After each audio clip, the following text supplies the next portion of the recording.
If you don't put these essentials in place, there is very little chance that you'll reach your financial goals. We all know there's people who make financial goals. They may not be making a lot of money. They may be raising several young children. They look very unassuming, and they live a very ordinary life. And yet, despite what we would choose to see as a very little possibility they're going to reach their financial goals, somehow they reach them. So what is it about those people? What do they have figured out that allows them to do that despite their less than ideal circumstances and the difficulties that stand in their path? Hope and I can address this issue because we were those people. If you don't know us, I'm Larry. And I'm Hope. And we're from Under the Median, where every week we bring you videos on practical frugality. The amount of money that you make has less to do with you reaching financial goals than you may think that it does. So what is it that does make that difference? Setting a goal and having a specific date when you're going to reach that goal is very important. Goals should be SMART. SMART means specific, measurable, achievable, relevant, and time-based. For instance, you're not going to say, we are going to save up money to take a family vacation. You're going to be far more specific than that. We're going to save $5,000 so we can take a family trip to the Smoky Mountains for a week, and that vacation is going to take place in July of 2025. That's a very specific goal. With that kind of a goal, here's why it's important, because you can track your progress. If you just have a goal of, we're going to save money to take a family vacation, you don't know how much money, you don't know where you're going to go, you don't know what that vacation is, where it's going to take place, what it cost, what it's going to cost. That's why a SMART goal is really, really important. We set yearly, quarterly, monthly, and weekly goals. We call these our stair steps. One usually leads into the next. The shortest time period might be relevant to the longer time periods. They may just be separate aspects of that goal. That allows you to see that you are actually going from one aspect of the goal to the next, to the next, to the next, and then they all fit in together. By the way, we call our weekly goals our big three, partly because it sounds really cool to say we're setting our big three, and partly because we can do it in like 5 minutes flat. We can figure out what our top 3 financial goals are every single week. But it's fun. You can say it, your big 3 goals. If you'd like to get some specific training from us on how to write these goals, and also the forms that we use to create these goals for our own budgeting purposes, they are available to you. We call it GoalWise, the Frugal Life Planner. I'll make sure that there is a link to GoalWise, the Frugal Life Planner, in the description of this video so you can go and check it out. Here's an aspect to meeting goals that a lot of people really miss, and that's having your so that statement. A so that statement gives your goal a purpose. It tells you what the goal's for and what it's supposed to do. For instance, maybe your goal is to pay off a $52,000 student loan. Well, that might be so you can save up for a down payment on a house that you haven't been able to save up for because you're paying off that student loan. Your so that statement is one of those things that is the essentials. Now, remember, in this video, we're talking about the absolute essentials that you need to meet goals.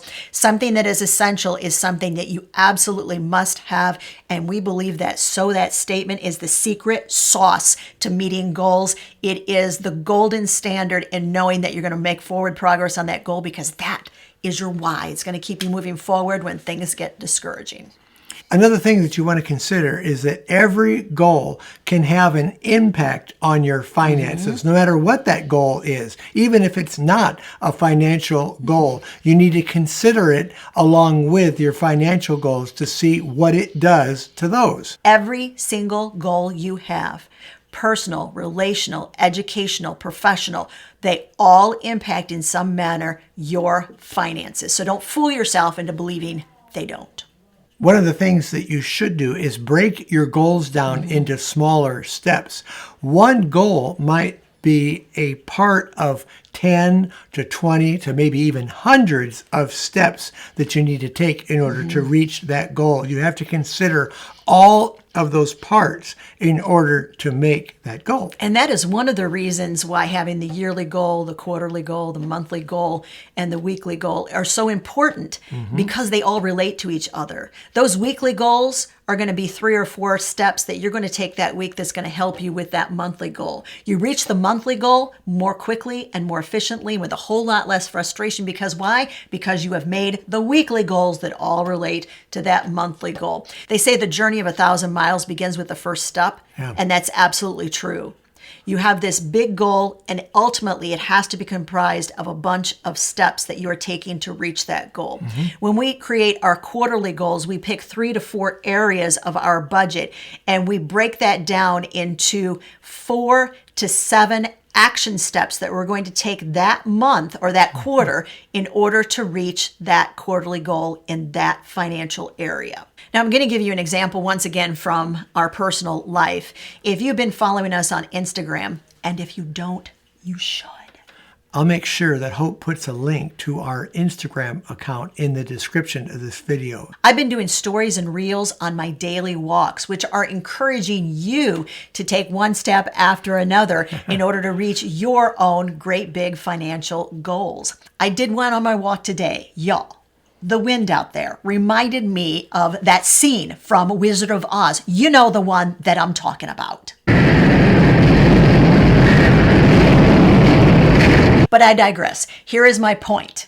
You have to make sure that all of the choices that you are making every day, each one of those steps that you are taking relates in a favorable way towards your goal and helps you to make progress, because those choices inevitably will happen throughout the day. It's not whether they will happen or not happen. It's how you will react and interact with those choices. That's what makes the difference.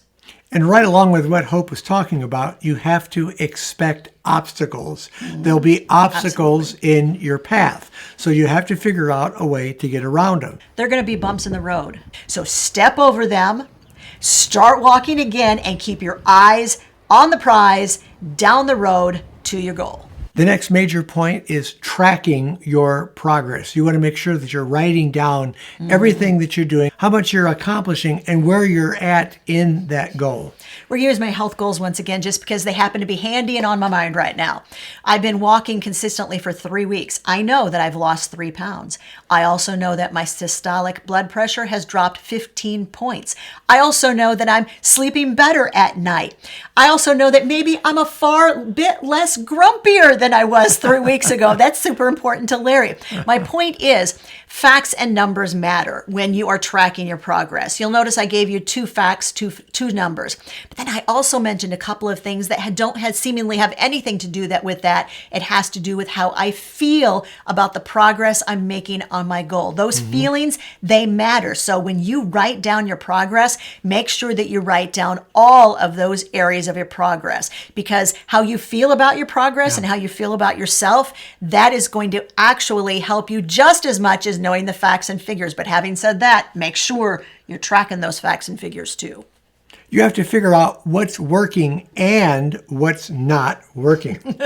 You got to have, once again, the statistics to analyze, to know this information.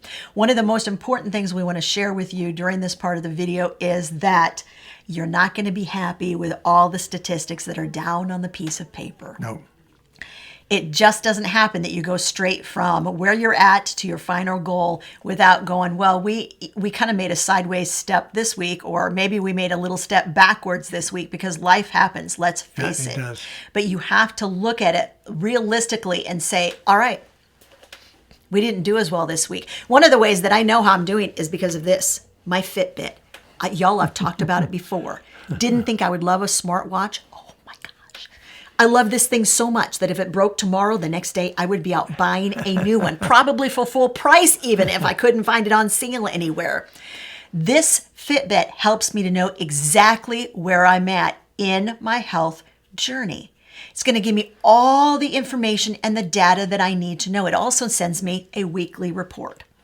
Some weekly reports I've been super happy with, and others not so much. It's just like that when you are tracking the data and the information on reaching your goals. There are going to be some weeks where you go, well, that did not go as planned. You have to be able to look at it and say, all right, what went wrong? What went right? There's always going to be some things that went right, guys, but what went not quite according to the way we expected it to work? There have been times we've had grandiose plans and went, well, that didn't work the way we thought it would. That gained us like 50 cents, not like $50 like we thought it was going to. Stuff doesn't always work the way you think it's going to. You have to look at it and say, all right, it didn't work the way I thought it was going to. What am I going to do differently? The worst thing in the world is to get stuck and say, well, I just can't do this. That is not going to help you to reach the goal, to be telling yourself over and over again, I just don't think I'm going to be able to do this. I can't do this. This isn't going to work. I can't change. I'm never going to be able to save money. That is not going to help. What is going to help is to be able to look at it and say, you know what? I drove by Chick-fil-A on my way home. I could smell it even through the closed windows. You can. I'm telling you, even with closed windows, you can smell Chick-fil-A like a block away. Am I right? Change the route. You're going home. Go home a different way. Or eat some carrot and celery sticks before you leave the office to head home so that your stomach isn't caving in by the time you're passing by Chick-fil-A. That's a good idea. Figure out how you are going to work around the obstacles. Exactly. And you are going to avoid giving in to those temptations, which inevitably, look, if that Chick-fil-A is on that corner, it's probably going to be there next week too. I'm just saying. They ain't moving. So make sure that you have a plan for dealing with what didn't go quite the way you thought it would go. And remember, goals are not linear. They're not just 1, 2, 3, 4, 5, 6 through 10, and then when you get to 10, you're there. There's always some fluctuations. Things go up and they go down. It doesn't just go like a perfect straight line. And like what Hope was saying, when you've identified what's working and what isn't working, make sure you're working on the things that aren't working and you're putting in some other plans in place to avoid those pitfalls. Here's why, guys. I don't know if there's a spoiler alert or not, but this is going to take effort. And I don't say that to be sarcastic. It's going to take effort. It is. Nothing in life worth having comes without effort. This next essential that we came up with is something that can't even really be held in your hand.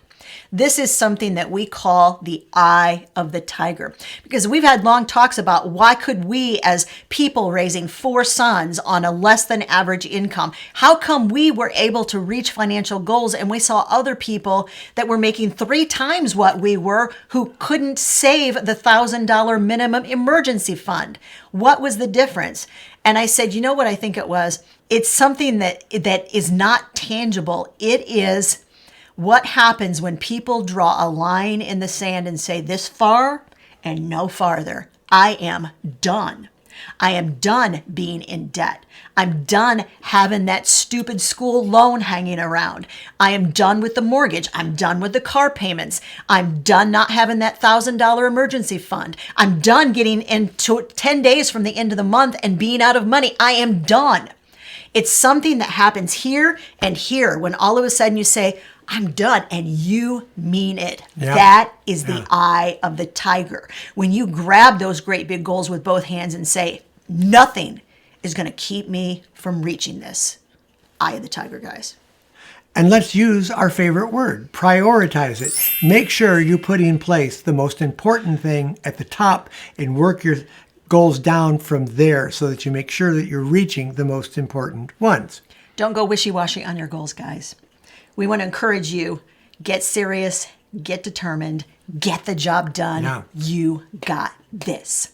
And don't forget, it all starts with clear, concise goals. Now, if you want more information on exactly how we create those quarterly, monthly, and weekly goals, we did a step-by-step tutorial for you. That video is right over there. I am buttoning my pants without sucking in. You know what I'm talking about, guys? You stand up and you go to get it buttoned. I don't have to do that anymore. Making me super happy.